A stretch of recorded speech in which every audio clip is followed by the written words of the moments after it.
player is like around 60, 65. If it's 70, you're getting into the high range. So let's say 60, okay? The Steelers, in the past few days, out of the 5 defensive regulars that they lost, also lost 3,099 snaps from the 2020 season. Wow. Good morning to you. Good Friday morning. I'm Dan Kovacevic of DK Pittsburgh Sports. This is Daily Shot of Steelers. Comes your way bright and early every weekday. If you're into hockey and or baseball, I also offer up daily shots of Penguins and Pirates. Here are the snap counts. This is from 2020. Steven Nelson, who hardly ever left the field, had 907. Vince Williams, who we think of as, kind of a part-time guy or whatever, was anything but. Once Devin Bush went down, he had 671. Bud Dupree got hurt, but he still had 609. Mike Hilton, who also had some time missed, was at 463. Tyson Alualu had his injuries as well, and he was at 449. Again, the total is 3,099. That's according to footballreference.com. Amazing. Amazing. Poof, they're just gone. They're just gone. That is a lot of football to be replaced. And it's not just about saying, well, we have Robert Spillane and we believe that he can do this. And you can believe what it is that you want from limited sample sizes. But what you can't replicate, what you can't forecast, is how these players, various replacements, will be able to go out there and do it over not 16 games, but 17 games next season. It's asking a ton. It's expecting a ton in order to think that this defense will be,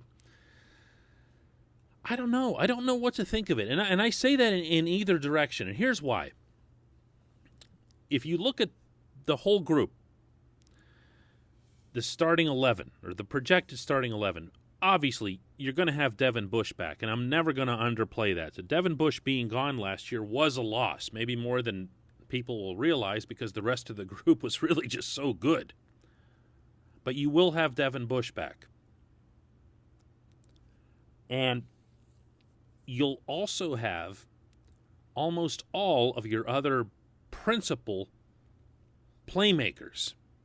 The most dynamic guys will still be there. TJ Watt will be there. Cam Hayward will be there. Stephon Tuitt will be there. Minkah Fitzpatrick will be there. Terrell Edmonds doesn't belong in that category, but he's coming off a really good season. For what it is that he's asked to do, he's coming off a really, really good season. And then there's Joe Hayden. So your best guys, other than Bud, are back. So what you really need to see here, what you really hope to see, is that whoever's taking the place of these individuals that I just mentioned not only can perform up to the standard, but also can do so over 17 full games. If not, then I'd be looking at constructing my depth chart a little bit differently if I'm Mike Tomlin and Keith Butler. And I'll give you an example here. Alualu's gone. He was going to be 34 years old. Really, really good football player. Immensely underappreciated by everybody outside that locker room. You have 2 young players who could be placed into a position similar to nose tackle, whether they call it nose tackle or not. There really aren't nose tackles anymore in football. So you could put a third DT there and just say, hey, this is what we're doing with this position when we do decide to go with 3 down linemen. Those players are Carlos Davis and Isaiah Buggs. And you don't know what you're going to get from them. We saw a little bit of good from Buggs last season, and we saw some strangeness, where he would just completely whiff on somebody, made Tomlin mad a couple of times. That's going to happen when you're new to being out there on the field. But I don't think anybody would question that Buggs has the athletic and physical capability to do this. We'll just see how this plays out. Same thing goes for Davis. Davis is not a known commodity. He's barely been able to get on the field. He was a rookie. He also has the size, the athleticism that you'd hope from the position. Maybe more than anything, what you'd be looking for out of these individuals is to stop the run. And let's face it, when Alualu went out to injury last season, what was exposed immediately and in an ugly way was how important he was to stopping the run, because teams were just gashing right through the middle, right between Cam and Steph. Didn't matter, just boom. Snap after snap, brazenly. And that's something that no defense can afford, and I would argue that this defense can doubly ill afford it, since Vince Williams won't be there to make those tackles either, and Vince is a really, really good run stopper. So what do? Well, try both. Create a rotation, because Cam and Tuitt are both getting up there, especially Cam, in years. You don't want them out there for 60 or 70 snap counts. You want those guys to be able to get a breather so that they can be at their absolute best, particularly when it comes to the pass rush. So maybe you get more bodies involved and do more of a rotation. The same thing can apply, I think, to an extent at inside linebacker. Is Robert Spillane going to be able to handle all of Vinny's snaps? I don't know. We haven't seen that. We've seen the way Spillane plays. We saw that he pretty much attempted a suicide mission when going after Derrick Henry on the goal line in Nashville, and then felt it for a long time after that collision. Maybe he won't stay on the field. Maybe Marcus Allen gets a little bit more involved up there. Maybe someone else still comes in from the outside. Maybe, and this would hardly be an upset, you'll have a linebacker from the draft. If you bring these people in, and you bring them into the mix, and you have more bodies that are rotating there, maybe you have a chance of keeping the team a little bit fresher, in addition to doubling your possibilities for replacing the snaps that are lost. You get what I'm saying here? It's more about maybe getting away from the idea that you have to have one player replace the guy who's been lost. This portion of Daily Shot of Steelers is brought to you by the personal injury law firm of Luxembourg, Garbett, Kelly, and George. They represent people who've been hurt in car accidents, who need help with workers' comp, who filed medical malpractice claims. The attorneys at LGKG have been designated as super lawyers, capital S, capital L, for over 15 years. That's a designation that's reserved only for the top 5% of attorneys in the Commonwealth of Pennsylvania. LGKG has offices in Cranberry, Newcastle, Beaver Falls, Butler, and Elwood City. You can learn more about them at lgkg.com or by calling 888-842-5454. There's so much that we don't know. And maybe that's the strongest point that could possibly be made right now. There's so much we don't know about this defense. We don't know who else they might bring in. We don't know who they might draft. We don't even know if they'll look to adjust the way the defense functions based on one or two of these losses. Not the obvious ones, like Bud just gets replaced by Alex Highsmith.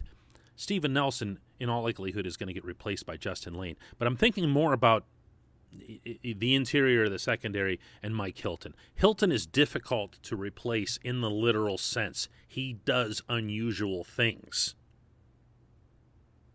And I don't know if that's going to be Cam Sutton, if that's going to be Sutton part-time, if that's going to be somebody else completely.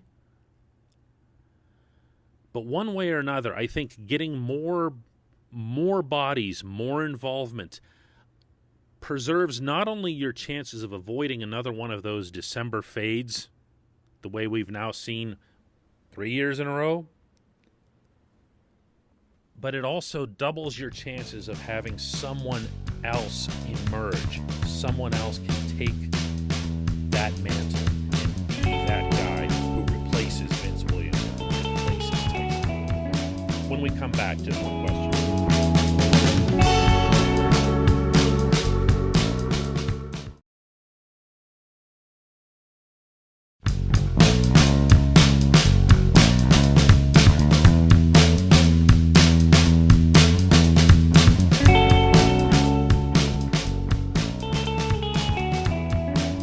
Welcome back. It's time for Just One Question, and today's entry comes from Ronald Davis, who asks, Dan, when Alualu came back from injury last season, the Steelers still got gashed by the run, and he was not effective in the second half of the season. I think you overrate him just a little bit.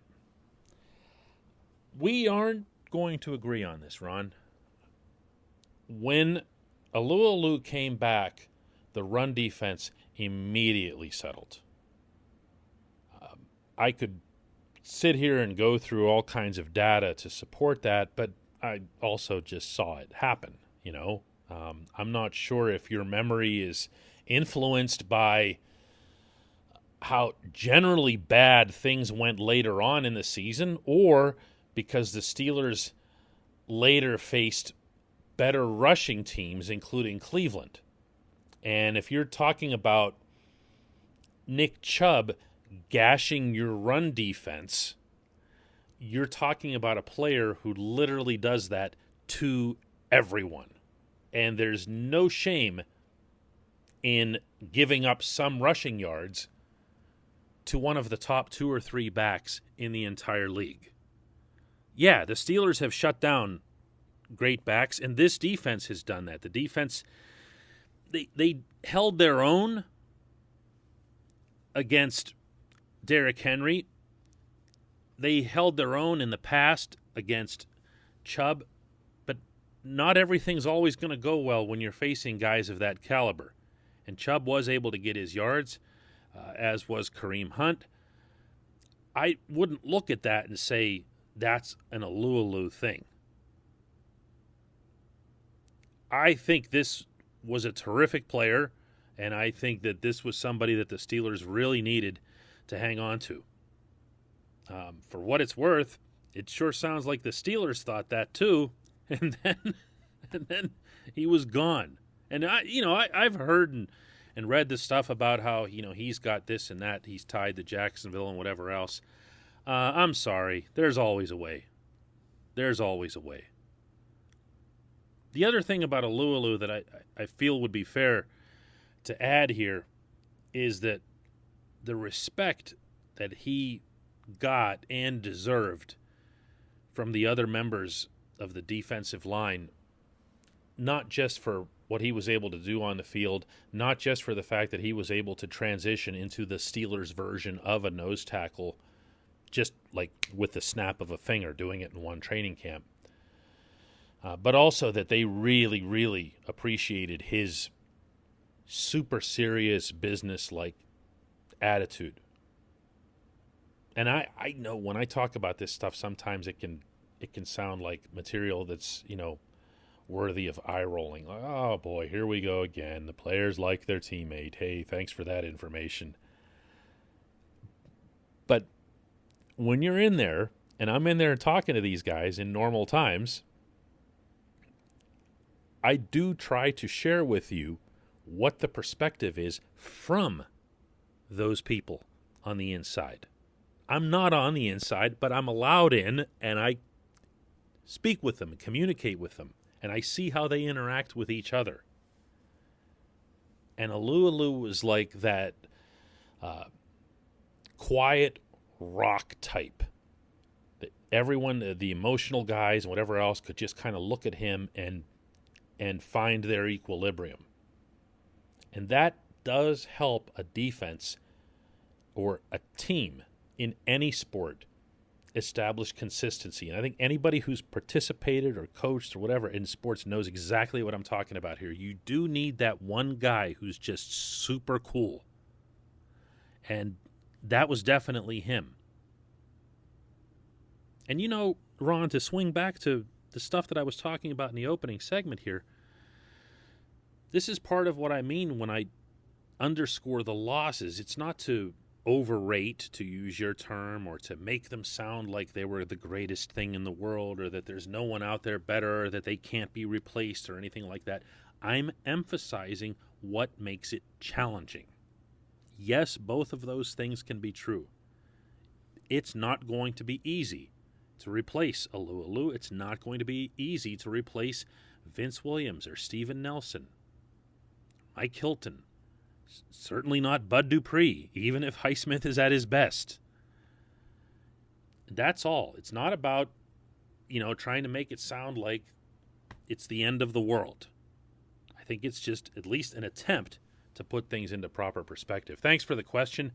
Thanks to everybody for listening, not just today, all week long. Daily Shot of Steelers comes your way every Monday through Friday, and it's a lot of fun every Monday through Friday. We'll be back next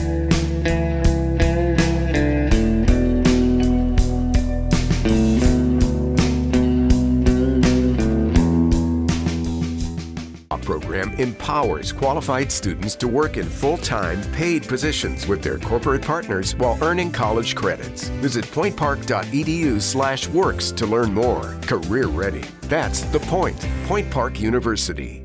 Your front door, your car, your gym locker, your gun. Safety is a habit. Learn more about how to keep guns safe and secure. Visit projectchildsafe.org.